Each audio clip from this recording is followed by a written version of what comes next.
अस्सलामुअलैकुम। पेशे खिदमत है पुरस्कार कहानी सदियों की राख।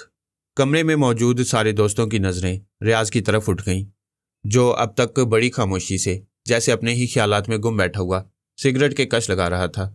मैं आप लोगों को सईद साहब या शकील साहब की तरह कोई खौफनाक वाक़या तो नहीं सुना सकता, न अब तक मेरा किसी भूत से कोई वास्ता पड़ा है। मेरा मतलब है सिवाय यूसुफ साहब के, इसलिए कोई भूत कहानी भी गोश गुजार नहीं कर सकूंगा। अलबत्ता एक गैर मामूली वाक़या मेरी ज़िंदगी से वाबस्ता ज़रूर है, उसी का हाल बयान किए देता हूँ। ज़रूर ज़रूर, इरशाद फरमाइए। यूसुफ ने इस तरह कहा जैसे कोई किसी शायर से कलाम सुनने की फरमाइश करता है।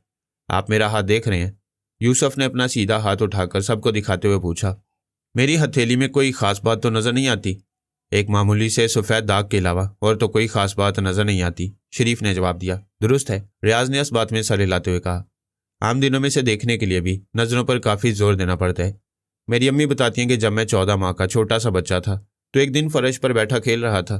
करीब ही मेरे अब्बाजान कुर्सी पर बैठे कोई किताब पढ़ रहे थे। उनके बाएं हाथ की जानिब हुक्का भरा रखा था। पता नहीं क्या हुआ कि एकदम हुक्का गिर गया और चिलम में भरे हुए अंगारे फर्श पर फैल गए। एक अंगारा आकर मेरे पास गिरा और मैंने एक चमकती हुई चीज़ देखकर उसे हाथ में उठा लिया। अम्मी और अब्बा घबराकर मेरी तरफ लपके और मेरी मुट्ठी खोलकर अंगारा दूर फेंक दिया। मगर अम्मी कहती हैं हैरत की बात यह थी कि जलते हुए अंगारे ने अगरचे मेरी हथेली और उंगलियां बुरी तरह जला दी थी, लेकिन मैंने एक आवाज़ भी नहीं निकाली और इसी तरह मुस्कुराता रहा जैसे कोई दिलचस्प खिलौना हाथ में आ गया हो। गोया आप हम पर यह रोब डालना चाहते हैं कि आप बचपन ही से बहुत बहादुर हैं और अंगारों से खेलते रहे हैं। यूसुफ बोल उठा। तुमने फिर अपनी टांग अड़ाई, शकील ने झुलाकर कहा। बहरहाल मेरे ना रोने के बावजूद चूंकि हथेली और उंगलियां जल गई थीं, इसलिए उन पर मरहम वगैरह लगा दिया गया। रियाज ने एक खफीफ मुस्कुराहट के साथ अपनी बात जारी रखी। मगर चंद रोज के बाद जब जख्म ठीक हो गया तो देखा गया कि जले हुए दाग की शक्ल कुछ कुछ इंसानी खोपड़ी से मुशाबिया थी। क्या इंसानी खोपड़ी से? शरीफ ने बेख्तियार चौंक कर पूछा। जी हाँ, रियाज ने जवाब दिया। इस पर अम्मी को कुछ वहम भी हुआ, मगर अब्बा जानने से कोई खास अहमियत नहीं दी। और जब 3-4 माह बाद जख्म का दाग गायब हो गया तो ये वाक़या भी पुराना होते होते जहनों से निकल गया। गायब कहाँ हो गया? नज़र तो आता है, सईद ने कहा। यह दोबारा ज़ाहिर हुआ है, रियाज ने बताया। उस वक्त बिल्कुल ख़त्म हो गया था। तो जैसा कि मैं कह रहा था, बात आई गई हो गई, यहाँ तक कि मैं 14 साल का हो गया, या ज़्यादा सही अल्फाज में 14 साल और 4 माह का। एक रात सोते सोते मेरी आंख खुल गई। मैंने महसूस किया कि हथेली में बड़े ज़ोर की खुजली हो रही है, बल्कि शायद उसे खुजलाते खुजलाते ही तकलीफ से मेरी नींद टूट गई थी। हथेली को देखा तो दरमियान से बिल्कुल सुर्ख हो रही थी। मैंने अम्मी को दिखाया, वो समझी कि शायद किसी कीड़े ने काट लिया है। पहले तो लापरवाही से सोने की हिदायत की, मगर जब मैंने उन्हें हाथ दिखाया तो घबरा गई। इतनी देर में हथेली की सुर्खी बहुत ज़्यादा बढ़ गई थी। पहले जो सुर्ख दाग सा नजर आ रहा था, अब उसमें हल्की हल्की रोशन लकीरें भी उभरने लगी थीं। इससे ज़्यादा अजीब बात यह थी कि उन लकीरों का अंदाज बिल्कुल किसी खोपड़ी की तरह था। अम्मी को फ़ौरन मेरे बचपन का हादसा याद आ गया और उन्होंने घबरा कर अब्बा जान को उठा दिया। अब्बा जान ने मेरी हथेली देखी तो उनके चेहरे पर भी फिक्रमंदी ज़ाहिर होने लगी। उन्होंने मुझसे पूछा कि मुझे कोई तकलीफ तो महसूस नहीं हो रही है। उनके कहने पर जब मैंने गौर किया तो यह अजीब इंकशाफ हुआ कि खुजली की वो शदीद तकलीफ जिसने मुझे सोते से जगा दिया, लकीरें ज़्यादा रोशन होने के साथ ख़त्म होती जा रही है। ये बात मैंने अब्बा जान को भी बता दी। अब्बा जान ने घड़ी देखी तो रात के 12 बजने में 5 मिनट बाकी थे।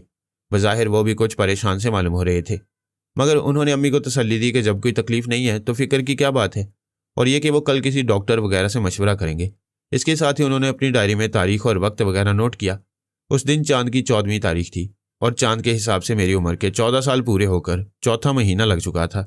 यह हिसाब लगाया गया तो अम्मी को यह बात भी याद आ गई कि जब मैं अंगारे से जला था तब 14 माह का था। वो इस इत्तेफाक पर और घबरा गईं और कुरान शरीफ की आयात पढ़ पढ़कर मुझ पर फूंकने लगी। दूसरी तरफ हथेली पर खोपड़ी का खाका हर लम्हा रोशन होता जा रहा था, यहाँ तक कि ठीक 12 बजे वो लकीरें इतनी चमकने लगी कि उनकी रोशनी में हाथ के करीब रखी हुई कोई तहरीर बआसानी पढ़ी जा सकती थी। खुजली बिल्कुल ख़त्म हो चुकी थी। मैं तो कुछ देर तक इस अजीब मगर दिलचस्प वाक़े पर हैरत व मुसरत के जज्बात महसूस करते हुए सो गया, मगर अम्मी तमाम रात जागती रहीं। फिर सुबह होते होते जब ये रोशन खोपड़ी बिल्कुल गायब हो गई तो इसे कुरानी आयात की बरकत ख्याल करते हुए किसी हद तक मुतमईन होकर वो भी लेट गईं। दूसरे दिन सुबह उठकर मैंने अपना हाथ देखा तो बिल्कुल ठीक था, कोई हल्का सा दाग भी नज़र नहीं आ रहा था। अम्मी के मजबूर करने से अब्बा जान ने डॉक्टरों से भी मशवरा किया और बाज़ अमलियात के माहिरों से भी, मगर कोई भी इस अनोखे वाक़े की इल्लत व गायत नहीं समझ सका और ना कोई ऐसी तशरीह कर सका जिससे हम लोग मुतमईन हो जाते। मगर इस सिलसिले में कोई मज़ीद बात ज़ाहिर न हुई और ना फिर कभी वो दाग नजर आया। इसलिए ये वाकया भी रफ्ता रफ्ता फरामोश कर दिया गया। इस बात को 6 माह गुजर गए थे कि एक दिन रात को फिर हथेली की खुजली से मेरी आंख खुल गई। उस रात भी वही कुछ हुआ जो इससे पहले हो चुका था, और इस मर्तबा भी सुबह होते होते रोशन खोपड़ी गायब हो चुकी थी। इसके बाद तो ये मामूल सा बन गया। जो साल चौथे और 10वें महीने की 14वीं रात को 12 बजे मेरी सीधे हाथ की हथेली में वो रोशन खोपड़ी जाहिर होती है और सुबह तक गायब हो जाती है। अलबत्ता अब इतनी बात और हो गई है कि जिस मुकाम पर खोपड़ी नमूदार होती है वहाँ चांद की तरह एक सफ़ेद दाग सा बन गया है। इससे एक बात के अलावा ना कोई गैर मामूली बात कभी ज़िंदगी में जाहिर हुई, ना खुजली के सिवा कोई तकलीफ़ मैंने कभी महसूस की। अम्मी ने बहुत से आमिल हजरात से अमल करवाए, वजीफ़े खींचे और ना जाने क्या क्या कुछ, मगर चौथे और 10वें महीने की शब को खोपड़ी का नमूदार होना बंद ना हुआ। रियाज खामोश हुआ तो सबने इंतहाई हैरत के साथ एक मरतबा उसकी हथेली को देखा, मगर बज़ाहिर एक हल्के से सफ़ेद दाग के अलावा कोई ख़ास बात नज़र नहीं आई। मानता हूँ रियाज साहब, अचानक यूसुफ ने कहका बुलंद किया, आप में एक बेहतरीन दास्तान गो की तमाम खसूसियात मौजूद हैं। क्या मतलब? शरीफ ने पूछा। पता नहीं कैसे रियाज साहब की हथेली में यह दाग हो गया। मुमकिन है वाकई बचपन में कोयले वगैरह से जल गया हो। आप लोगों पर अजीब वाक़यात सुनने का भूत सवार देखकर इन्होंने बड़ी फनकारी से इस दाग के साथ एक मन घड़त कहानी वाबस्ता कर दी। देखा नहीं कि इतनी देर से ये चुपचाप बैठे सिगरेट पर सिगरेट फूंके जा रहे थे। यूसुफ ने जवाब दिया। तुम्हारा मतलब है कि रियाज साहब ये कहानी सोच रहे थे? सईद ने कहा। बिल्कुल, यूसुफ ने सर हिलाया। अगर ये सच बोलने की हिम्मत कर सकें तो अब पूछ लो ईमानदारी से कि क्या मैं गलत कह रहा हूँ? कोई और दिन होता तो यकीनन मैं अपनी बात का सबूत पेश नहीं कर सकता था, रियाज ने संजीदगी से जवाब दिया। मगर इत्तफाक से यह चौथा महीना है और आज चांद की 14वीं तारीख भी है। अगर आप लोग चाहें तो रात के 12 बजे अपनी आंखों से इस रोशन खोपड़ी को देख सकती हैं। हम ज़रूर देखेंगे, सब ने हम आवाज़ होकर कहा। मगर अभी तो यूसुफ ने अपनी घड़ी देखी। 6:30 बजे हैं। मुझसे 5.5 मिनट इंतज़ार की बोरियत बर्दाश्त नहीं होती। आप 5.5 घंटों की बात कर रहे हैं। वाकई इतना इंतज़ार तो बोर कर देगा, शरीफ ने तायद की। वक्त गुजारने की बेहतरीन तरकीब मैं बता सकता हूँ, सईद बोला। वो क्या? शकील ने पूछा। तुम्हें मालूम है कि आजकल कौमी नुमाइश लगी हुई है, हम सब नुमाइश में चलते हैं। वक्त भी गुजर जाएगा और तफरी भी हो जाएगी, सईद ने जवाब दिया। तजवीज़ सभी को पसंद आई और पांचों दोस्त एक ही टैक्सी में सवार होकर नुमाइश चल दिए। क्या ख्याल है, अब कुछ देर कहीं बैठा ना जाए? काफ़ी देर तक नुमाइश की सैर करने के बाद सईद ने कहा। ज़रूर, वो सामने रेस्टोरेंट है, वहाँ चलते हैं, यूसुफ बोला। वहाँ बैठने का जुर्माना आप भरेंगे? शकील ने तंजिया लहजे में पूछा। आपको एतराज़ है तो चलिए आप ही भर दीजिएगा, यूसुफ ने जवाब दिया। भाई, इस वक्त बजा क्या है? शरीफ ने सवाल किया। 10:30। यूसुफ बगैर घड़ी देखे बोला। तुम बेफिक्र हो, मैं एक मिनट गिन रहा हूँ। ज़रा देखना ये सामने क्या हो रहा है? सईद ने सबको इशारे से मुतवज्जा किया। कोई प्रोफेसर साहब अपने कमालात दिखा रहे हैं, शरीफ ने बोर्ड पढ़ते हुए जवाब दिया। यानी शोबदेबाजी, सईद चहका। क्या ख्याल है हम भी प्रोफेसर साहब को अपना कोई कमाल दिखाएं? एक पंथ दो काज, शकील ने तायद की। कुछ देर बैठ लेंगे और थोड़ा लुत्फ भी रहेगा। और यहाँ का जुर्माना 5 आदमियों के लिए सिर्फ ₹1.25, वो मैं अदा कर दूंगा। शकील ने यूसुफ की बात काट दी। सब लोग प्रोफेसर जादूनाथ के टेंट की जाने बढ़ गए। शकील ने 4 आने के 5 टिकट खरीदे और पांचों दोस्त आगे पीछे चलते हुए खैमा के अंदर दाखिल हुए। रियाज बहुत खामोश और खोया हुआ सा बार बार सीधे हाथ की हथेली खुजा रहा था। अंदर तमाम बेंचें बिखर चुकी थीं। किसी एक बेंच पर इतनी जगह खाली नहीं मिली कि तमाम दोस्त एक साथ बैठ सकते। मजबूरन आगे पीछे 3 बेंचों पर इस तरह बैठ गए कि शकील और सईद एक साथ थे। उनके आगे दूसरे बेंच पर यूसुफ और शरीफ और फिर सबसे आगे रियाज। बैठते वक्त किसी ने इस बात को महसूस नहीं किया कि रियाज उन सबसे अलहदा और तन्हा बैठा हुआ है। सामने ऊंची सी स्टेज पर एक मेज़ बिछी थी जिस पर स्याह कपड़े का गुलाफ पड़ा हुआ था। मेज़ पर शोबदेबाजी के सिलसिले में काम आने वाली मुख्तलिफ चीज़ों के साथ ही एक खोपड़ी भी रखी हुई थी। खेल शुरू हो चुका था।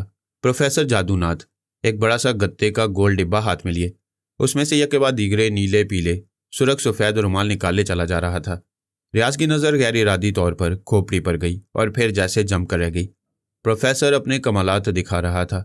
तमाशाई तालियां पीट पीट कर उसे दाद दे रहे थे, मगर रियाज इस पूरे माहौल से बेगाना खोपड़ी को घूरे जा रहा था। तेज बल्ब की रोशनी में सफ़ेद खोपड़ी मचलती हुई नजर आ रही थी। प्रोफेसर जादूनाथ ने अपनी किसी शोबदे में मजीद तासुर पैदा करने के लिए एक लंबी सी हड्डी खोपड़ी पर घुमाई और रियाज को एक झटका सा लगा। उसे महसूस हुआ जैसे खोपड़ी की खाली खाली आंखों में से बेशुमार चमकदार नुक्ते उसे घूर रहे हैं। उसने गौर से देखा तो मालूम हुआ कि ये नुक्ते नहीं, बहुत सी छोटी छोटी आंखें हैं जो बार बार झपक भी रही हैं। रियाज ने महसूस किया कि एक अजीब पुरस्रार सी हरारत इन आंखों से निकलकर उसके पूरे जिस्म में फैलती जा रही है। हरारत फैलती गई, बढ़ती गई, बढ़ती गई।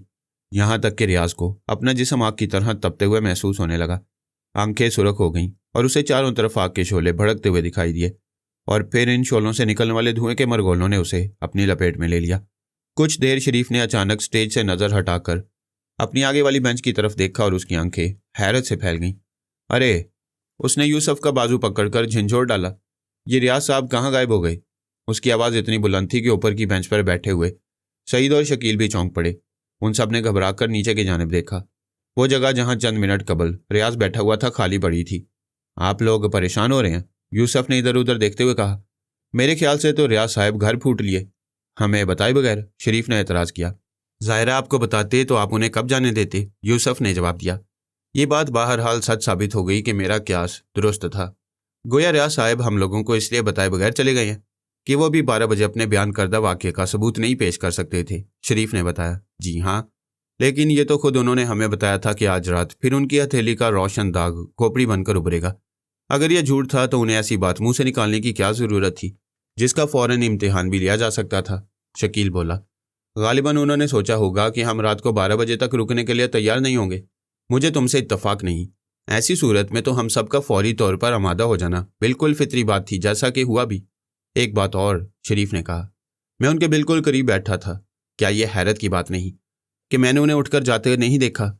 हम सब पूरी तवज्जो और दिलचस्पी के साथ प्रोफेसर साहब के कमालात देख रहे थे, यूसुफ ने जवाब दिया। मैं नहीं मानता, यूसुफ ने नफ़ी में सर हिलाया। ज़रूर कोई ऐसी पुरस्रार बात हुई है कि अभी अल्फाज उसके मुंह में थे कि खैमे के अंदर से एक शोर सा उठा। यह शोर तारीफ़ व तौसीफ़ के नारों से बिल्कुल मुख्तलिफ था। ऐसा महसूस होता था जैसे कोई खिलाफ़े तवक्को बात हो गई हो। सब ने एक दूसरे की तरफ देखा और बगैर कुछ कहे तेजी से खैमे की तरफ लपके। पर्दा उठाकर देखा तो स्टेज पर अजीब मंजर दिखाई दिया। प्रोफेसर जादूनाथ एक हाथ में खोपड़ी और दूसरे हाथ में हड्डी लिए इस तरह उछल कूद रहे थे जैसे किसी अनदेखे दुश्मन के वारों से अपने आप को बचा रहे हों। उनके हलक से डरी डरी चीखें निकल रही थीं। चेहरे पर खौफ और दहशत के तासुरात थे। आंखें उबली पड़ रही थी और मुंह से झाग जारी थे। देखते देखते उन्होंने एक जबरदस्त चीख मारी और लहराकर स्टेज पर गिर पड़े। साथ ही हजारों आंखों ने देखा कि खोपड़ी उनके हाथ से छूटकर एक लम्हे के लिए हवा में मौलिक रही और फिर आंधी के तेज झोंके की तरह खैमे से बाहर निकल गई। तमाशाई जो पहले ही सहमे खड़े थे चीखें मारते हुए अंधाधुंध बाहर की तरफ भाग पड़े। सईद, यूसुफ, शरीफ और शकील अगर जल्दी से एक तरफ ना हट गए होते तो इस खौफजदा भीड़ में कुचल कर रह जाते। देखते देखते पूरा खैमा तमाशाइयों से खाली हो गया। ये लोग भी बाहर आ गए। अब बताओ क्या हुआ, शरीफ ने कुछ डरी हुई आवाज़ में यूसुफ से पूछा। कहने सुनने का मौका नहीं है, यूसुफ ने इतनी देर में पहली मर्तबा बड़ी गहरी संजीदगी के साथ जवाब दिया। हमें अभी और इसी वक्त रियाज साहब के घर चलना चाहिए। रियाज का कमरा मकान की दूसरी मंजिल पर वाक़ था और घर के अंदर ही से नहीं बल्कि बाहर रकबी जीने से कमरे तक पहुंचा जा सकता था। ये कमरा उसने अपने लिए पसंद भी इसीलिए किया था कि यहाँ उसके दोस्त अहबाब घर वालों को परेशान किए बगैर आ जा सकते थे। टैक्सी मकान के सामने पहुंची तो यूसुफ उसके रुकने से पहले ही दरवाज़ा खोलकर नीचे कूद चुका था। उसने नज़र उठाकर रियाज के कमरे की तरफ देखा। बिजली जल रही थी। खुदा का शुक्र है कि रियाज साहब घर पहुंच चुके हैं, बेख्तियार उसके मुंह से निकल गया। क्या पता वो ही हैं या कोई और, शरीफ ने ड्राइवर को किराया अदा करते हुए कहा। कमरा रियाज साहब की अदम मौजूदगी में मुकफ्फल रहता है और चाबी सिर्फ उनके पास होती है, यूसुफ ने जवाब दिया। तुम्हें कैसे मालूम? एक मरतबा खुद रियाज साहब ने ही बताया था। खुदा करे वो खैरियत से हों, सईद अकबी जीने की तरफ बढ़ते हुए बोला। कमरे का दरवाज़ा अंदर से बंद था। सईद ने दस्तक दी। कौन है? अंदर से रियाज की आवाज़ आई। ला हौल बिला कुव्वत, यूसुफ ने मुंह बनाया। ये तो बिल्कुल ठीक ठाक मालूम होते हैं। हम लोग हैं रियाज साहब, दरवाज़ा खोलिए, शरीफ ने पुकार कर कहा। यार अगर इतनी भाग दौड़ के बाद कोई खास बात ना हुई तो बड़ी बोरियत होगी, यूसुफ बुड़बड़ाया। रियाज ने दरवाज़ा खोला। वह चेहरे से बेहद थका हुआ नजर आ रहा था। भाई साहब, अगर वो खोपड़ी वाली दास्तान महज दास्तान ही थी तब इस तरह छुपकर भागने की क्या ज़रूरत थी? कभी तो मौका महल देखकर बात किया करो, शकील कुछ तेजी से बोला। देख नहीं रहे हो रियाज साहब की हालत क्या हो रही है? आप वहां से चले क्यों आए? सईद ने पूछा। तबीयत तो अच्छी है। तुम में से किसी ने मुझे उठते हुए देखा था, एक फीकी मुस्कुराहट के साथ कहा। यह तो हमें हैरत है कि आखिर तुम किस वक्त उठे थे कि हमें पता न चला, शरीफ ने जवाब दिया। अगर मैं ये कहूं कि खुद मुझे पता नहीं कि मैं कब और कैसे नुमाइश से घर वापस पहुंच गया तो क्या यकीन करोगे? रियाज ने कहा।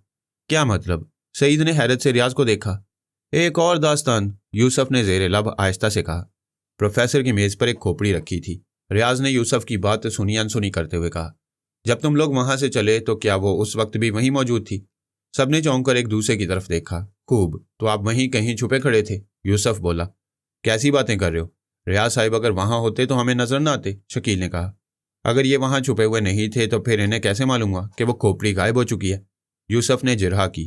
इस तरह कि वो अब मेरी अलमारी में पहुंच चुकी है, रियाज ने जवाब दिया। क्या? तकरीबन सभी एक आवाज होकर बोल उठे। ये देखो। रियाज ने आगे बढ़कर अलमारी के दोनों पट खोल दिए और फिर सबने बड़ी हैरत से देखा कि अलमारी के ऊपर वाले खाने में एक खोपड़ी बिजली की तेज रोशनी में चमकती नजर आ रही थी। शायद वही खोपड़ी जो प्रोफेसर जादूनाथ के खेमे से गायब हो गई थी। यूसुफ के एक मर्तबा फिर संजीदा हो जाना पड़ा। अगर ये वही खोपड़ी है तो बड़ी हैरत की बात है, उसने आहिस्ता से कहा। मैं अभी बेंच पर बैठे ही था कि किसी नादीदा कुव्वत ने मुझे खोपड़ी की तरफ देखने पर मजबूर कर दिया, रियाज ने बताया। फिर मुझे ऐसा महसूस हुआ जैसे खोपड़ी की खाली आंखों के अंदर से बेशुमार छोटी छोटी पुरस्रार और खौफनाक आंखें मुझे घूर रही हैं। उन आंखों से एक हरारत सी खारिज हो रही थी जो मुझे अपने रगों पैर में महसूस होने लगी। यह हरारत इतनी बड़ी कि मेरी आंखें सुर्ख हो गईं, जिस्म तपने सा लगा। मुझे अपने चारों तरफ शोले ही शोले नजर आ रहे थे। फिर इन शोलों से निकलने वाले धुएं ने मुझे अपने हिसार में ले लिया। मेरे ज़हन में आंधियां चलने लगीं। मुझे महसूस हुआ जैसे मैं इन आंधियों में किसी बेबस तिनके की तरह उड़ता हुआ बहुत दूर चला जा रहा हूँ। बेशुमार मनाजिर तेजी से भागे हुए मेरे करीब से गुजर रहे थे, बिल्कुल किसी सिनेमा की फिल्म की तरह जिसे उल्टा चला दिया गया हो, किसी के बताए बगैर, खुद ब खुद। मेरे दिल में एक अजीब सा ख्याल पैदा हुआ कि मैं माजी में सफ़र कर रहा हूँ। और फिर जैसे सब कुछ थम गया। मैंने आंखें खोलकर देखा, मैं एक वसी मैदान में तन्हा खड़ा था। मेरे चारों तरफ लाशें ही लाशें बिखरी हुई थीं। टूटे हुए तीर कमान, उल्टे हुए रथ, हिनहिनाते हुए घोड़े, जगह जगह आग के शोले भड़क रहे थे। एक मर्तबा फिर मुझे मजीद हरारत का एहसास हुआ। मैंने घबराकर अपने आप पर नजर डाली और पहली मर्तबा महसूस किया कि आग तो मेरे अपने कपड़ों में भी लगी हुई है। मेरे सीने में एक तीर पैबस्त था। मेरे कान में एक सरगोशी सी गूंजी कि ये अग्निबाण है। मेरे मुंह से एक चीख निकल गई। मुझे महसूस हुआ कि जैसे मैं मर रहा हूं, मेरी जान निकल रही है। उसी वक्त दूर कहीं से फिजाओं में तैरती हुई एक आवाज मेरे कानों से टकराई। कोई मुझे मदद के लिए पुकार रहा था। दिल में एक टीस सी उठी, जहन को एक झटका सा लगा और जैसे मेरे अंदर जलता हुआ कोई चिराग बुझ गया। गहरी तारीकी छा गई। इस तारीकी में मुझे अपने जिस्म पर किसी के हाथ रेंगते हुए महसूस हुए, बिल्कुल बर्फ की तरह। फिर इन बर्फीले हाथों ने मुझे अपनी मजबूत गिरफ्त में उठाकर जैसे कहीं खलाओं में फेंक दिया। एक पुरशोर धमाका हुआ। आंखें खोलकर मैंने देखा तो यहाँ फर्श पर अपने कमरे में औंधे मुंह गिरा हुआ था। रियाज ने अपनी बात खत्म करके यूसुफ की तरफ देखा, जो गुमसुम बैठा हुआ रियाज को घूरे जा रहा था। तुम शायद इसे भी एक मन घड़त दास्तान कह दो, मगर मैंने जो कुछ बयान किया उसमें एक लफ्ज भी झूठ या मुबालगे पर मुश्तमिल नहीं है। तुमने ये भी कहा था कि मैं नुमाइश से इसलिए गायब हो गया कि अपने बयान करदा वाक़े का सबूत पेश नहीं कर सकता था, मगर यह देखो। और ये कहते हुए रियाज ने अपना सीधा हाथ दोस्तों की हैरत से फैली हुई आंखों के सामने कर दिया। हथेली के बिल्कुल बीच में तकरीबन 1-1.5 इंच के दायरा में एक इंसानी खोपड़ी रोशन नजर आ रही थी। यूसुफ ने गैर इरादी तौर पर अपनी रिस्ट वॉच की तरफ देखा। पूरे 12 बजे थे और शरीफ इस हैरत अंगेज सबूत से कहीं ज्यादा इस बात पर मुतज्जब हो रहा था कि रियाज की मौजूदगी में तो यूसुफ ने यह नहीं कहा था कि वह सबूत पेश करने से बचने के लिए नुमाइश से चला आया। फिर रियाज को यह बात कैसे मालूम हुई? सवाल यह है कि आखिर इन तमाम बातों का मतलब क्या है? यूसुफ ने उलझते हुए पूछा। मतलब कुछ भी हो, मगर मेरा मशवरा है कि इस खोपड़ी से फौरन पीछा छुड़ा लिया जाए तो बेहतर है, शरीफ ने राय दी। किस तरह? सईद ने पूछा। इसे उठाकर कहीं फेंक दिया जाए। मेरा ख्याल है कि नुमाइश चलकर उस प्रोफेसर को पकड़ा जाए और उसे मालूम किया जाए कि उसने यह खोपड़ी कहाँ से हासिल की थी, शकील बोला। तजवीज़ मुनासिब है, बशर्ते कि प्रोफेसर साहब जिंदा बच गए हों, यूसुफ ने जवाब दिया। जब हम चले हैं तो उनकी तबीयत काफ़ी नाजुक थी। तो क्या इसी वक्त जाओगे? सईद ने कुछ घबरा कर पूछा। रात के 12 बजे? ज़ाहिर है इस मामले को कल पर नहीं छोड़ा जा सकता, यूसुफ ने उठते हुए जवाब दिया और रियाज की तरफ देखकर बोला। आप आराम करें रियाज साहब, हम ये खोपड़ी भी अपने साथ लिए जा रहे हैं। इसे शहर के बाहर कहीं किसी गहरे से गड्ढे में दफन कर देंगे और उस प्रोफेसर के बच्चे का गला दबाकर सारी बात उगलवा लेंगे। मेरा ख्याल है कि वो किसी किस्म का सिफली अमल जानता है और शायद आपके वालिदैन के किसी दुश्मन के इशारे पर महज परेशान और खौफजदा करने के लिए यह सब कुछ कर रहा है। और ये सब कुछ ये उस वक्त से कर रहा है जब रियाज साहब सिर्फ 14 माह के थे। शरीफ मुंह बनाकर बोला। जब बात करोगे उल्टी ही करोगे। तो खान साहब आप ही फरमा दें कि इन बातों का सर पैर क्या है? यूसुफ ने चिढ़कर जवाब दिया। मैं समझता हूं कि प्रोफेसर से बात किए बगैर इस मसला पर सर खपाना वक्त ज़ाया करना है, शकील ने कहा। बेहतरीन अमली प्रोग्राम यही है कि हम खोपड़ी को कहीं दबा दें और प्रोफेसर के पास चलकर उससे मालूम करने की कोशिश करें। चुनाचे यही किया गया। खोपड़ी एक थैले में डालकर रियाज को इत्मीनान से सोने की हदायत करते हुए सारे दोस्त नीचे उतरे। टैक्सी स्टैंड से एक टैक्सी पकड़ी। सोचा गया कि अगर इस वक्त शहर से बाहर जाकर खोपड़ी दफन की गई तो पता नहीं, टैक्सी ड्राइवर क्या ख्याल करे, इसलिए ज़मीन में दबाने की बजाय समुंदर में फेंक दी जाए। सब ने इत्तफाक किया और ड्राइवर को साहिल समुंदर की जानिब चलने की हदायत की। समुंदर के करीब पहुंचकर यूसुफ ने थैला उठाया और जितनी ताकत से फेंक सकता था दूर समुंदर में फेंक दिया। वहां से वो नुमाइश वापस आए तो चहल पहल खत्म हो चुकी थी। गेट चौकीदार से मालूम हुआ कि प्रोफेसर जादूनाथ को लोग नाजुक हालत में अस्पताल ले गए हैं। इतनी रात गए अस्पताल जाने से कोई फायदा नहीं था। अव्वल तो मुलाकात ही मुमकिन न होती, और हो भी जाती तो तब भी वो सबके सामने इस मसला पर बात करना नहीं चाहते थे। मजबूरन यही फैसला किया गया कि इस वक्त सब लोग अपने अपने घर वापस जाएं, कल सुबह अस्पताल में इकट्ठे हों, और अगर प्रोफेसर साहब उस वक्त तक बकायदे हयात रहें तो उनसे तन्हाई में मुलाकात करने की कोशिश की जाए। दूसरे दिन जब सारे दोस्त अस्पताल में जमा हुए तो अगरचे प्रोफेसर साहब जिंदा थे, मगर डॉक्टरों के कहने के मुताबिक उन्हें अभी तक होश नहीं आया था। ऐसी सूरत में मुलाकात नामुमकिन थी। वहां से सब रियाज के घर पहुंचे। वो बज़ाहिर ठीक था। हथेली पर रोशन खोपड़ी का निशान हस्बे साबिक मालूम हो चुका था, अलबत्ता सफ़ेद दाग मौजूद था। उस दिन के बाद तमाम दोस्तों ने एक हफ्ता तक मुतवातिर अस्पताल के चक्कर लगाए, मगर उन्हें यही बताया जाता रहा कि प्रोफेसर बदस्तूर बेहोश हैं। डॉक्टर इस गैर मामूली नौयत के केस में बड़ी दिलचस्पी ले रहे थे। प्रोफेसर साहब बदस्तूर बेहोश हैं। प्रोफेसर साहब के हाथ से खोपड़ी गायब होने का वाक़या तो दूसरे दिन ही अखबारात में आ गया, और आम लोग प्रोफेसर की बेहोशी को खोपड़ी की पुरस्रार गुमशुदगी का नतीजा ख्याल कर रहे थे। मगर जाहिर है कि डॉक्टर इस किस्म की बातों पर यकीन करने के लिए तैयार नहीं था। अवाम की यह दिलचस्पी देखकर तमाम दोस्तों को कई दिन तक यह धड़का लगा रहा कि वो थैला किसी को समुद्र में बहता हुआ नजर न आ जाए। मगर जब एक हफ्ता गुजरने के बाद भी ऐसी कोई खबर अखबारात में नहीं आई तो सबको कुछ इत्मीनान सा हो गया कि वो खोपड़ी कुछ भी रही हो, मगर अब अपनी तमाम पुरस्रारियत के साथ समुंदर नशीन हो चुकी है। बाहमी गुफ्तगू और दोस्तों की महफिल में ये तज़किरे कुछ फीके पड़ने लगे कि 8वें दिन सुबह के अखबारात ने एक मरतबा फिर सबको चौंका दिया। सफ़े अव्वल पर शह सुर्खियों के साथ सबसे नुमाया खबर यह थी कि अस्पताल से प्रोफेसर जादूनाथ, जो बदस्तूर बेहोश थे, नहायत पुरस्रार तरीके पर गायब हो गए। आखिरी मरतबा ड्यूटी नर्स ने उन्हें रात के 12 बजे से चंद मिनट पहले झांक कर देखा था। इसके बाद जब 2 बजे के करीब दोबारा देखा गया तो पलंग खाली था। उसी वक्त तमाम अस्पताल छान मारा गया, मगर प्रोफेसर साहब का कुछ पता नहीं चला। हैरत अंगेज बात यह थी कि अस्पताल के दोनों गेट बंद थे और सुबह तक बदस्तूर बंद पाए गए। इन वाक़यात को 6 माह गुजर गए। इस दरमियान में कॉलेज के इम्तिहान ख़त्म होकर नतीजा भी निकल आया। इम्तिहानात की तैयारी और पढ़ाई की मसरूफियात में रियाज समेत सभी दोस्त ऐसे मुनहमिक हुए कि फिर कभी भूलकर भी इन बातों का ख्याल नहीं आया। रियाज इब्तदाई चंद हफ्ते कुछ खामोश सा रहने के बाद एक मरतबा फिर जिंदगी के मामूलात में दिलचस्पी लेने लगा, और ये कोई हैरत की बात भी नहीं थी। वो 14 साल की उम्र से इस किस्म के वाक़यात का आदी था। अलबत्ता इस मरतबा कुछ इजाफी बातों ने, जिसका तजुर्बा उसे पहले कभी नहीं हुआ था, उसे चंद हफ्ता काफ़ी मुतासिर रखा। वरना साल के चौथे और 10वें महीने में हथेली की खुजली और रोशन खोपड़ी के नुमाया होने के वाक़यात का तो एक के बाद दूसरे दिन ख्याल भी ना आता था। और यही वजह थी कि 10वें महीने की 14 तारीख भी उसे उस वक्त याद आई जब वो दोस्तों के साथ किसी अच्छी सी पिक्चर का पहला शो देखने के बाद घर वापस आकर अपने कमरे में दाखिल हो रहा था। उसने कमरे के कुफल में चाबी घुमाई और सीधे हाथ से हैंडल दबाते हुए दरवाज़ा खोला तो हथेली में खुजली का एहसास हुआ। जहन को एक झटका सा लगा और फौरन याद आ गया कि आज 10वें महीने की 14 तारीख है। उसका मुस्कुराता हुआ चेहरा एकदम संजीदा हो गया। पिछली मरतबा के तमाम वाक़यात एक मरतबा फिर याद आ गए। धड़कते दिल से कमरे में कदम रखा। नज़रें बेख्तियार अलमारी की जानिब उठ गईं, जैसे उसे आज भी अलमारी में किसी खोपड़ी की मौजूदगी की तवक्को हो। मगर फिर ख्याल आया कि उसे तो उसके दोस्त समुंदर में फेंक चुके हैं। कुछ इत्मीनान सा हुआ। घूमकर कुफल से चाबी निकाली, दरवाज़ा अंदर से बंद किया और कोट उतारते हुए अलमारी की तरफ चला। अलमारी की तरफ हाथ बढ़ाते हुए एक लम्हा के लिए हिचकिचाया, मगर फिर दिल ही दिल में लाहौल पड़ते हुए पट खोल ही दिया। पट खुलना था कि दिल धक से हो गया। वही खोपड़ी जिसे थैले में बंद करके समुंदर बुर्द कर दिया गया था, अलमारी के ऊपरी खाने में उसके सामने मौजूद थी। रियाज ने घबराकर पीछे हटना चाहा, मगर कदम जैसे मन भर के हो गए थे। उसे अपने हाथ से एक कोट गिरने का एहसास भी ना हो सका। वो तो बस झपकने वाली नज़रों से खोपड़ी को देखे जा रहा था। कई लम्हा इसी आलम में गुजरे। फिर उसके देखते देखते खोपड़ी अपनी जगह से बुलंद हुई और हवा में तैरती हुई अलमारी के खाने से निकलकर कमरे के वस्त में आकर ठहर गई। रियाज भी गैर इरादी तौर पर उसकी जानिब घूम गया। उसने हैरत से देखा कि खोपड़ी की जिसामत आहिस्ता आहिस्ता बढ़ती चली जा रही है, इतनी ज़्यादा कि उसके मुकाबले में कमरे की हर चीज़ छोटी नजर आने लगी।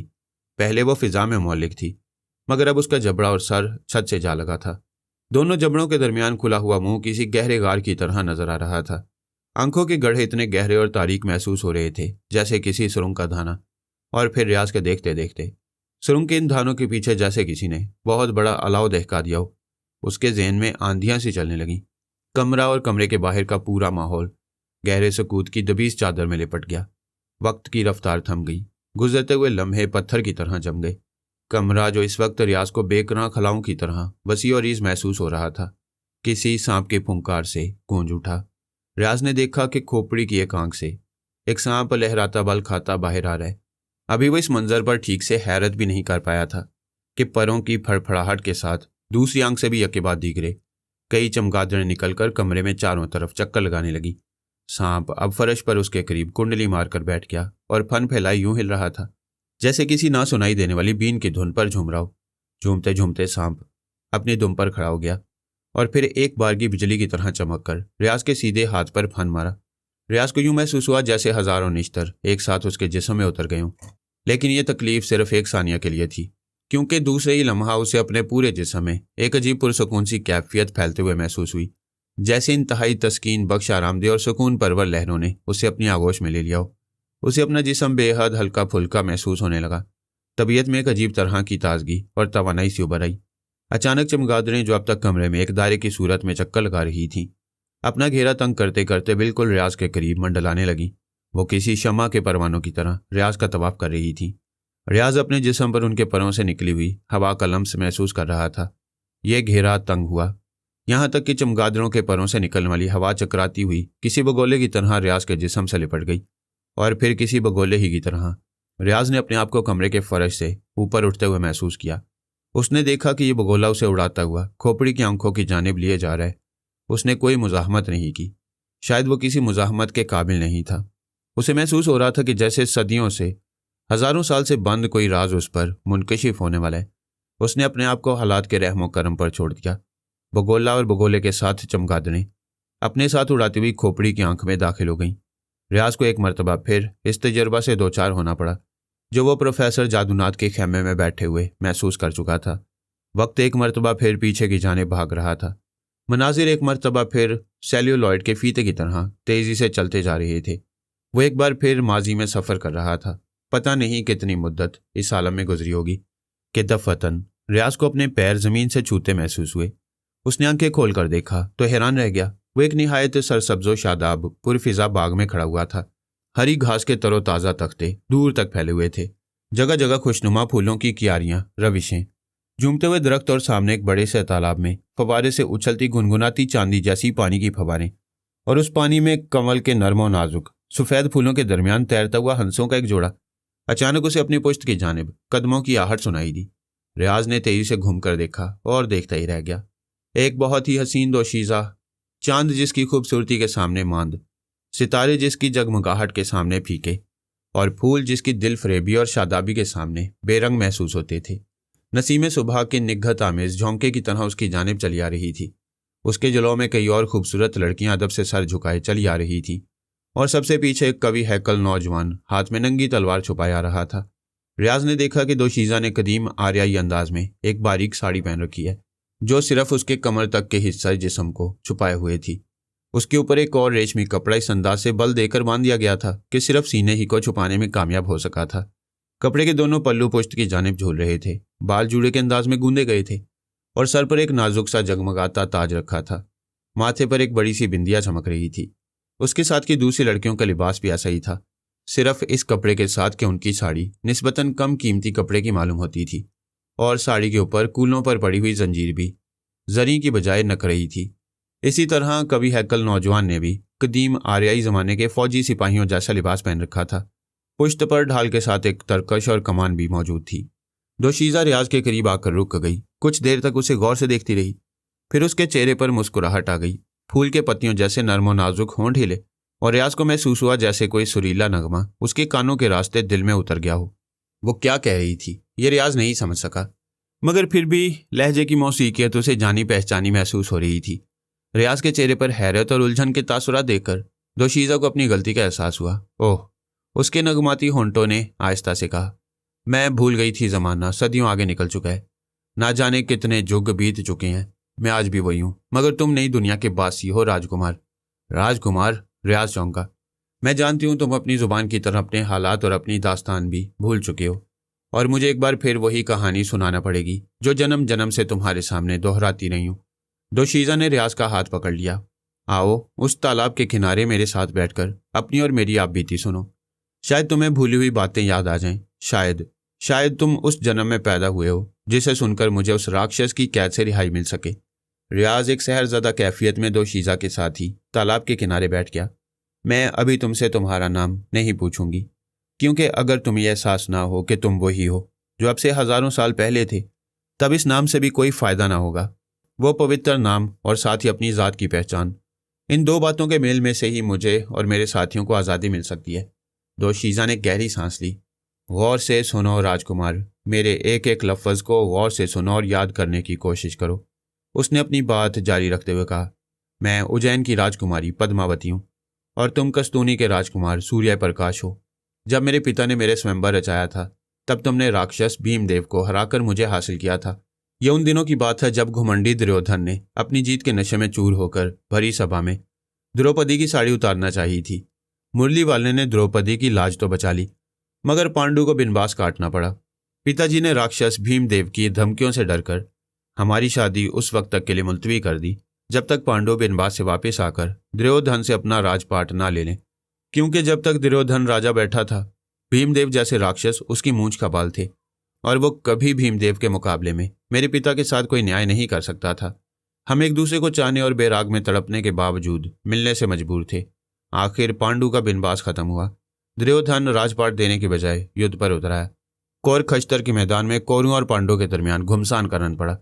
मेरे पिता और तुम उस लड़ाई में पांडुओं की तरफ से लड़ रहे थे और दूसरे राक्षसों की तरह भीमदेव दुर्योधन की सेना में शरीक था। 18 दिन की खौफनाक लड़ाई के बाद पांडुओं की जीत हुई। दुर्योधन के बड़े बड़े हमायती भीष्म पितामह, गुरुदेव, द्रोण आचार्य और धानवीर, महारथी कर्ण सब एक एक करके काम आ चुके थे। दुर्योधन अपने बचे बचे सैनिकों और राक्षसों के साथ रणभूमि से पीठ मोड़कर भागा, मगर ये राक्षस जिस नगरी और जिस बस्ती से गुजर रहे थे उसे तबाह बर्बाद करते जा रहे थे। भीमदेव ने उज्जैन का रुख किया। पिताजी मुझे चंद बहादुर साथियों और मेरी सहेलियों के साथ इस बाग में छोड़ गए थे। लड़ाई के आखिरी दिनों में मैंने उस बहादुर सरदार के अलावा बाकी सब सैनिकों को पांडुओं की मदद के लिए भेज दिया था। चुनाचे जब भीमदेव यहाँ पहुंचा तो मैं अपनी सहेलियों के साथ बिल्कुल तन्हा और बेबस थी। आह राजकुमार, उसने मुझे बताया कि लड़ाई में मेरे पिता भीष्म पितामह के हाथों मारे गए हैं और लड़ाई के आखिरी दिन तुम भी महारथी कर्ण के एक अग्नि बाण से जख्मी होकर गिर पड़े थे। ये खबरें सुनकर दुनिया मेरी नज़र में तारीक हो गई, मगर फिर भी मैंने हिम्मत करके उस राक्षस के मुंह पर एक थप्पड़ मारा, उसे बाग से निकल जाने का हुक्म दिया। भीमदेव ने खौफनाक कहका लगाकर मेरा हाथ पकड़ लिया और चाहता था कि मुझे अपने साथ उड़ा कर ले जाए कि ये बहादुर सैनिक जो बाग के दरवाजे पर पहरा दे रहा था, भीमदेव के कहकों की गरज सुनकर भागता हुआ आया और पीछे से तलवार का ऐसा हाथ मारा कि उस राक्षस की गर्दन खीरे की तरह कटकर जमीन पर गिर पड़ी। मगर वो राक्षस था, गर्दन कटने के बाद भी उसका धड़ कदम जमाए धरती पर खड़ा रहा। कटे हुए सर ने अपनी तेज नजरों से घूरकर मेरी तरफ, मेरी सखियों की तरफ और इस बहादुर सैनिक की तरफ देखा और फिर गरजती हुई आवाज में बोला कि तुम मुझे मार कर भी मेरे पंजे से नहीं बच सकोगे। मुझे नाग देवता ने वरदान दिया था कि कोई कभी मुझे सामने से नहीं मार सकता, और अगर किसी दुश्मन ने पीछे से वार करके मेरी जान भी ले ली तो भी वो नाश होने से नहीं बच सकेगा। मरते समय जो भी मेरी नज़रों के सामने मौजूद होगा हमेशा हमेशा मेरी आंखों के रास्ते मेरी खोपड़ी में बंदी होकर रह जाएगा, ठीक उसी तरह जैसे सांप अपने मारने वाले की तस्वीर अपने आंखों में महफूज कर लेता है। मगर नाग देवता का वरदान है कि सिर्फ तस्वीर ही नहीं, वो खुद भी मेरी खोपड़ी में कैद हो जाएंगे। ये कहते कहते कटे हुए सर की आंखें बंद होने लगी। धड़ एक धमाके के साथ जमीन पर गिरकर चलने लगा। उसी लम्हा हम सब ने महसूस किया जैसे कोई अनदेखी शक्ति हमें उठाकर किसी अंधेरी कोठरी में धकेल रही है। बेख्तियार मैंने एक चीख मारकर तुम्हें मदद के लिए पुकारा। भीमदेव के कहने के बावजूद मुझे तुम्हारी मौत का यकीन नहीं आया था। जैसे ही मेरी जुबान से तुम्हारा नाम निकला, मुझे यूं महसूस हुआ जैसे उस अंधेरी कोठरी में जलता हुआ एक ही चिराग भी टमटमाकर बुझ गया हो। उस समय मुझे यकीन हो गया कि अब तुम भी मेरी मदद को नहीं आ सकती। राजकुमारी अपनी कहानी सुना रही थी और रियाज जैसे पत्थर के मुजस्मे की तरह ना झपकने वाली नजरों से उसे बस देखे जा रहा था। एक मर्तबा फिर उसके ज़हन में तेज तेज आंधियां सी चलने लगी। एक बार फिर वो अपने आप को बहुत बड़े मैदान में खड़ा हुआ महसूस कर रहा था। एक बार फिर उसे अपने चारों तरफ लाशें ही लाशें नजर आ रही थी। मगर भीमदेव ने कम अज कम मेरे पिता के बारे में जरूर झूठ बोल रहा था। पद्मावती अपनी कहानी जारी रखते हुए बोली। वो वापस आ गए, मेरी एक सहेली से जो डर के मारे बाग से भाग गई थी। उन्हें इस वाक्य का इल्म हुआ। राक्षस का धड़ तो जलकर राख हो चुका था, मगर उसका सर अभी बाकी था। पिताजी ने बड़े जतन किए, तपस्या की, नाग देवता की पूजा की। नाग देवता जाहिर भी हुए, मगर उन्होंने कहा कि वो अपना दिया हुआ वरदान वापस नहीं ले सकते। अलबत्ता अगर पिताजी 14 बरस तक हिमालय की गुफाओं में शिव जी पूजा करें और साल के हर चौथे और 10वें महीने 14वीं रात को राक्षस की खोपड़ी सीधे हाथ की हथेली पर रखकर जाप करें, तो शायद शिव जी खुश होकर अपने वरदान से इस संकट को टाल सकें या कोई इसका उपाय बता सकें। पिताजी ने मेरी मोहब्बत की खातिर यह भी किया। आखिर पूरे 14 बरस के बाद शिव जी ने दर्शन दिए और पिताजी को बताया कि तेरी बेटी जरूर इस राक्षस की कैद से आज़ाद होगी, मगर तेरी जिंदगी में नहीं, इस युग में नहीं, और न आने वाले दूसरे कई युगों में। इसके लिए तेरी पुत्री को हजारों साल का इंतजार करना होगा। आखिरकार जब इस दुनिया में ब्रह्मा का आखिरी अवतार जन्म लेगा, उसके पुजारी धरती के कोने कोने में फैल जाएंगे, तब अपने किसी जन्म में राजकुमार सूर्य प्रकाश इस आखिरी अवतार का पुजारी बनकर पैदा होगा। फिर जब वो अपने आप को पहचान लेगा और उसका नाम भी उस आखिरी अवतार के पवित्र नाम पर होगा, तब तेरी बेटी को इस कैद से निजात मिलेगी। राजकुमारी पद्मावती कहते कहते रुकी, गौर से रियाज की तरफ देखा। अब बताओ राजकुमार सूर्य प्रकाश, क्या तुम्हें याद आ गया कि तुम कौन हो, मैं कौन हूं, और ये कि तुम ही मुझे इस कैद से आज़ादी दिला सकते हो? हाँ, मुझे याद आ गया, रियाज ने इस तरह जवाब दिया जैसे बहुत दूर कहीं से बोल रहा हो। मगर पद्मा, मैं तो अब से पहले भी कई बार यहाँ आ चुका हूँ। अब से पहले भी तो कई बार तुम मुझे ये कहानी सुना चुकी हो।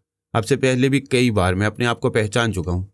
फिर भी तुम अब तक यहाँ क्यों कैद हो? तुम्हें अब तक उस राक्षस की कैद से आज़ादी क्यों नहीं मिली? इसलिए राजकुमार के तुम्हारा नाम वो नहीं था जिसे सुनकर नाग देवता का दिया हुआ वरदान टूट सकता है। पद्मावती ने जवाब दिया। पिताजी की तपस्या से खुश होकर शिव जी ने यह भी वरदान दिया था कि अगरचे मैं बाहर नहीं जा सकती, मगर मेरी सहेलियां और ये सैनिक इस खोपड़ी से निकलकर तुम्हें तलाश कर सकती हैं, मगर असली सूरत में नहीं। सैनिक इस खोपड़ी की एक आंख से बाहर निकलता है तो सांप बन जाता है, और मेरी सखियां दूसरी आंख से बाहर आती हैं तो चमगादड़ बनकर उड़ने लगती हैं। तुमने जब जब और जहां जहां इस धरती पर जन्म लिया, मेरी सखियां चमगादड़ के रूप में इस खोपड़ी को उड़ाती हुई वहीं पहुंच गई। वो किसी न किसी तरह तुम्हें यहाँ लाती रहीं।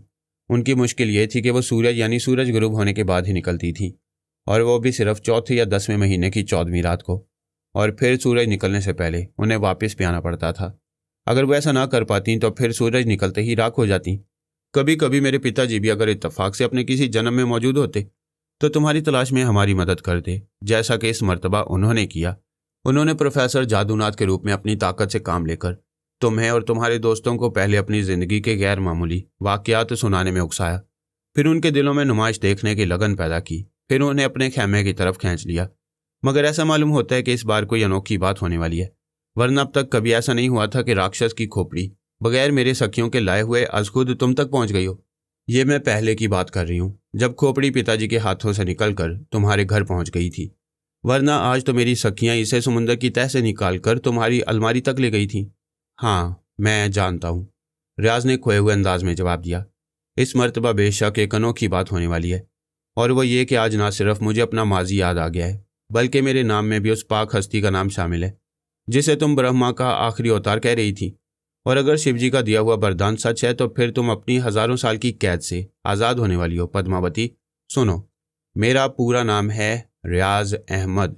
रियाज इसके बाद भी कुछ और कहने वाला था, मगर अभी अहमद का लफ्ज़ उसकी ज़ुबान से निकला ही था कि एक ज़बरदस्त तड़ाका हुआ, जैसे कोई बिजली कड़की हो, फिर कोई आतिशफिशां पहाड़ फट पड़ा हो। राजकुमारी पद्मावती के मुंह से एक मुसरत आमेज चीख सी निकली, और उसने आगे बढ़कर रियाज को अपने मरमरी हाथों के हल्का में ले लिया। राजकुमार, आज मैं उस राक्षस की कैद से आज़ाद हो गई हूँ, उसने सरगोशियों में कहा। रियाज ने देखा कि पद्मावती की सहेलियां भी जोश मुसर्रत से नाचने लगीं, मगर यह सब सिर्फ एक लम्हा के लिए ही था, क्योंकि दूसरे लम्हा रियाज को यूं महसूस हुआ जैसे राजकुमारी उसकी आगोश में पिघलती जा रही हो। उसने चौंक कर पद्मावती की तरफ देखा।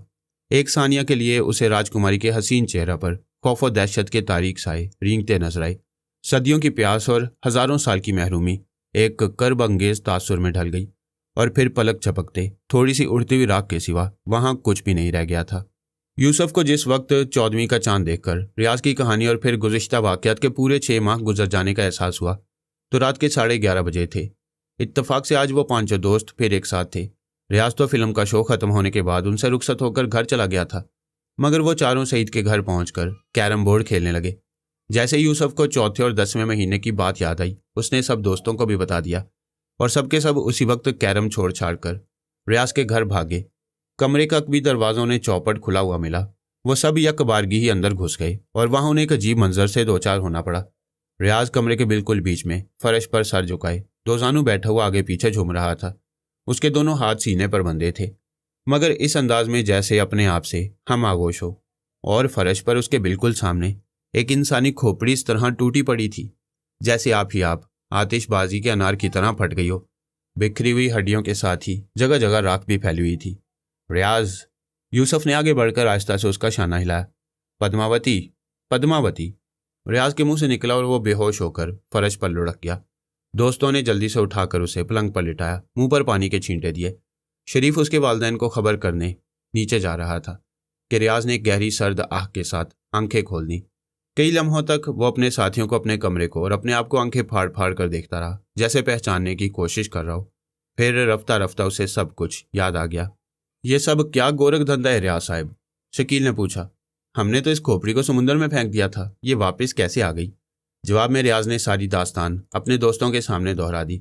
मुझे नहीं मालूम कि मैंने जो कुछ देखा वो कोई ख्वाब था या वाकया, उसने आखिर में कहा।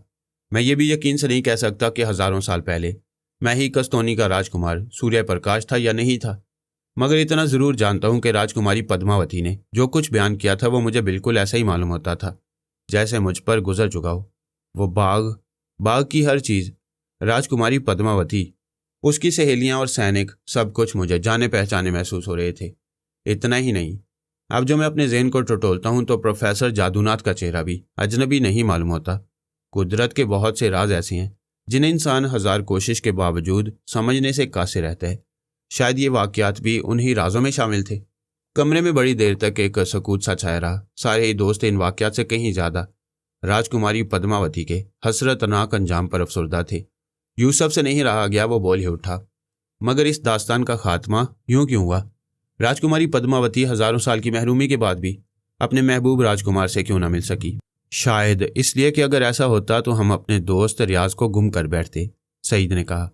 नहीं, यह इसलिए हुआ कि कानून तबई के मुताबिक ऐसा ही होना चाहिए था, शरीफ ने जवाब दिया। अगर राजकुमारी पद्मावती उस राक्षस की खोपड़ी में कैद ना हो जाती तो जाहिर है कि जिंदगी की मुद्दत पूरी होने के बाद उसका मरना लाजमी था, बिल्कुल उसी तरह जैसे उसके वालिद और उसके महबूब राजकुमार को इस दुनिया से रुखसत होना पड़ा। वो भी हजारों साल पहले ही मर जाती, लेकिन राक्षस की खोपड़ी में बंद होने की वजह से उस पर माहों साल की गर्दिशें असरअंदाज नहीं हो सकी। उसके वालिद और महबूब बार बार जन्म लेकर जिंदगी की नई मोहलत हासिल करते रहे, मगर वो ये भी नहीं कर सकती थी। ऐसी सूरत में जब हजारों साल बाद उसे आज़ाद होने का मौका दिया तो वो ये बात भूल गई कि अपने इस जिस्म के साथ वो इस दुनिया आबो गुल में वापस नहीं आ सकती। उसे राख हो ही जाना चाहिए था और वो हो गई। रियाज ने इन तबसरों पर राय जनी नहीं की, खामोश और दम बखुद सा बैठा रहा। रूहानी करब के आसार उसके चेहरे पर मुंजमद होकर रह गए थे। मुमकिन है इस वक्त उसके दिल में ये उम्मीद मौहूम जगह बना रही हो कि वो और पद्मावती किसी न किसी जन्म में ज़रूर एक दूसरे से मिलेंगे। सदियों की प्यास किसी न किसी दिन ज़रूर बुझेगी।